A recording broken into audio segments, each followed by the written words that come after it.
Olá, amados, graça e paz. Vamos para mais um estudo da Palavra de Deus nesse momento.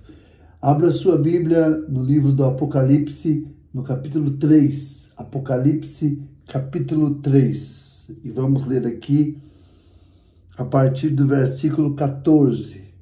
Ao anjo da igreja em Laodiceia escreve: estas coisas diz o Amém, a testemunha fiel e verdadeira, o princípio da criação de Deus.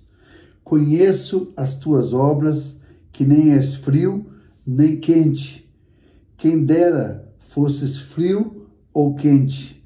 Assim, porque és morno, e nem és quente nem frio, estou a ponto de vomitar-te da minha boca, pois dizes: estou rico e abastado e não preciso de coisa alguma.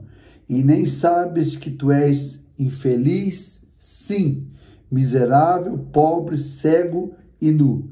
Aconselho-te que de mim compres ouro refinado pelo fogo para que te enriqueças.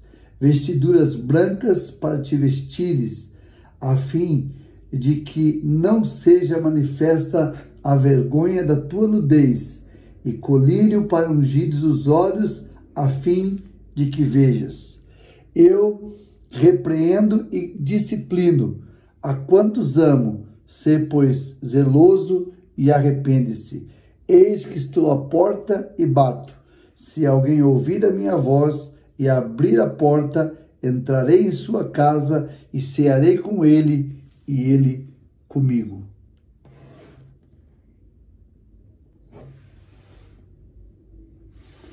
A carta à igreja de Laodiceia é a 7ª carta que o evangelista João apresenta a nós.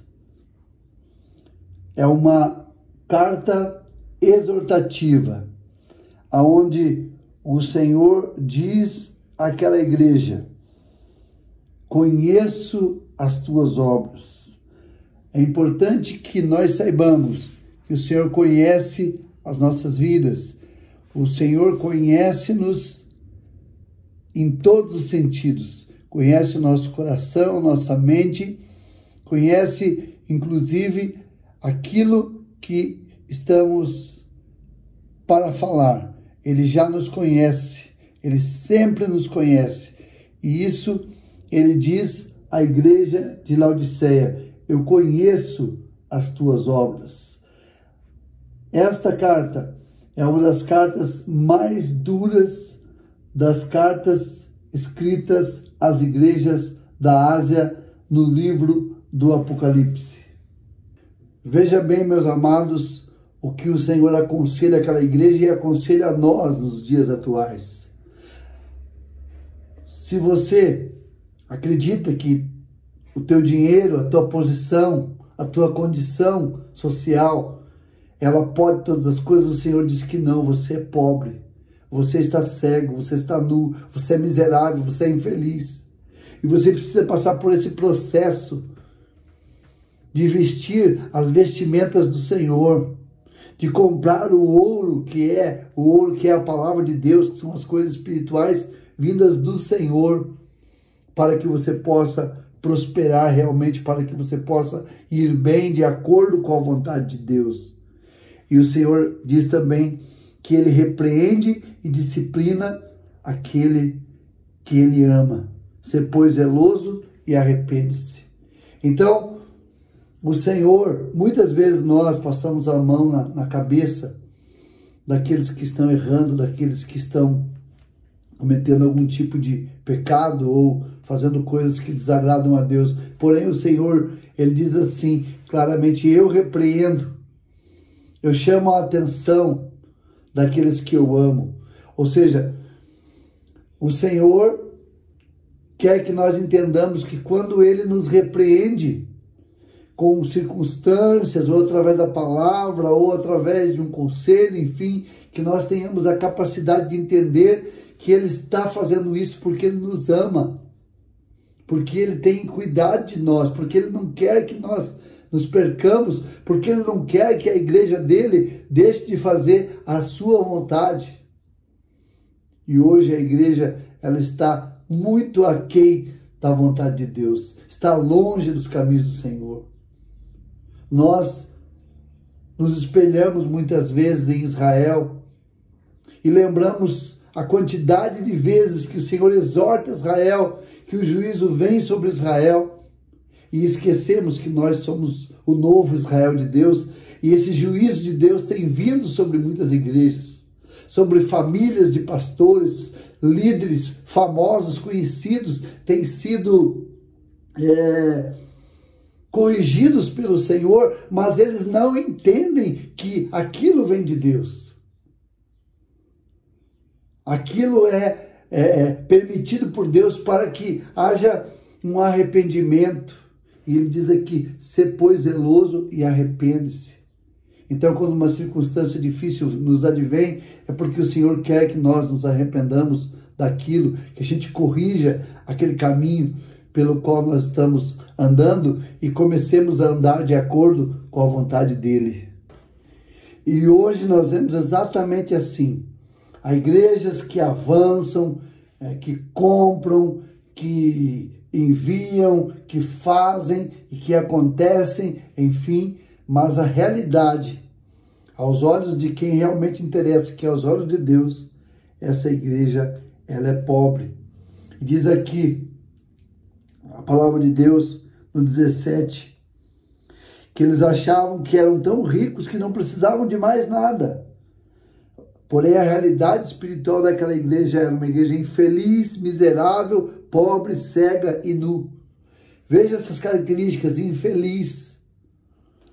Você dizer que uma pessoa é infeliz já é duro. Agora imagine o próprio Senhor Jesus declarando a sua igreja uma igreja infeliz, uma igreja também miserável, uma igreja pobre, uma igreja cega, uma igreja nua. Todas as características que eles achavam que eles não tinham, toda aquela cobertura que eles achavam que tinham, na verdade, diante dos olhos de Deus, olhos de fogo do Senhor, que prescrutam e que veem todas as coisas, era uma igreja realmente que deixava a desejar, que não estava fazendo a vontade de Deus. E aí o Senhor dá um conselho para essa igreja. E se nós estamos vivendo agora a geração da igreja de Laodiceia, esse mesmo conselho, ele é para os nossos dias, para os dias atuais. Aconselho-te que de mim compres ouro refinado pelo fogo para que te enriqueças. Vestes para te vestires, a fim de que não seja manifesta a vergonha da tua nudez, e colírio para ungires os olhos, a fim de que vejas. Portanto, há solução para a geração de Laodiceia, que provavelmente é a geração que nós estamos vivendo. E a solução é se arrepender, aceitar a disciplina de Deus e, finalmente, o Senhor diz para aquela igreja que ele estava à porta e estava batendo, ou seja, era uma igreja que na sua liturgia, que nos seus cultos, estava tudo no lugar, orquestra, pregadores, conhecedores profundos da palavra, porém o Senhor Jesus estava do lado de fora, e ele batia, e ele dizia, eis que estou à porta e bato, e vocês não estão ouvindo a minha voz. Porém, para aquele que ouvir a voz, eu entrarei, cearei com ele e ele comigo.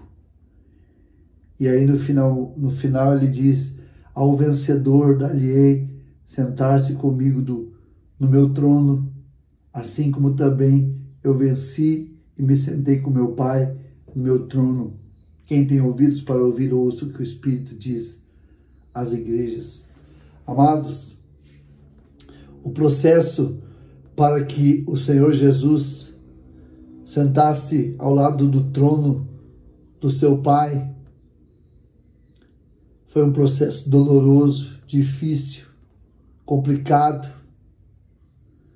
Um processo de morte, de sofrimento, de desprezo. E há um perigo quando nós entendemos que a igreja hoje é uma igreja que ela está contemporaneizada, ela está sociabilizada, ela está sendo bem aceita pela sociedade. É porque ao invés de nós estarmos na contramão dos valores da palavra de Deus, nós estamos indo de acordo com os valores do mundo. Por isso o mundo nos aceita, o mundo ama a igreja, porque a igreja não tem feito a diferença que deveria fazer. Então, fique com essa palavra para o seu coração. Eu também tenho que ficar com essa palavra para o meu coração, para que verdadeiramente o Senhor possa estar, nós possamos, aliás, permitir que o Senhor faça tudo aquilo que Ele quer fazer em nossas vidas. Que Deus nos abençoe. Fica esse alerta a respeito da igreja de Laodiceia, para que nos arrependamos e sigamos os conselhos do Mestre. Amém.